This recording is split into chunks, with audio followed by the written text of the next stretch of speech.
গানের ইতিহাস বাংলার বাংলার গান মোদের এই যে কবি গান কঞ্জনায় এনেছে। শুনুন শুনুন ভক্তবৃন্দ, শুনুন আমার কাছে। হচ্ছে সাহিত্য সৃষ্টিরই আগে কবি গানের রস জাগে আদি কবির মানুষ মোহনাতে।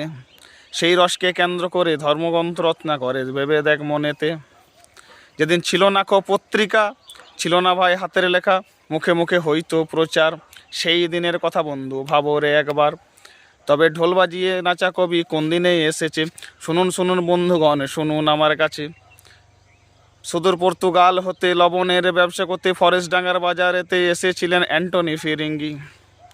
কলকাতার এই বাগবাজারে ভোলা ময়রাকে সঙ্গে করে ফুটিয়েছিলেন কবি গানের ভঙ্গি। হচ্ছে ভোলা ময়রা আর অ্যান্টনি করেছে কবির আমদানি বিশ্বেরও বাজারে। সেই থেকে তো কবি গান এসেছে বাজারে, এটা কবি গানের ইতিহাস। আমি বলে করে গেলাম আজ প্রকাশ কবি গানের ইতিহাস। যারা জানেন না তারা অবশ্যই জেনে নেন কবি গান কীভাবে এসেছে বাজারে। তো অবশ্যই like, share and comment, subscribe, follow সব করবেন। ধন্যবাদ, ভালো থাকবেন, দেখা হবে আবার কোনো নতুন ভিডিওতে। ততক্ষণ ভালো থাকুন, সুস্থ থাকুন, ধন্যবাদ।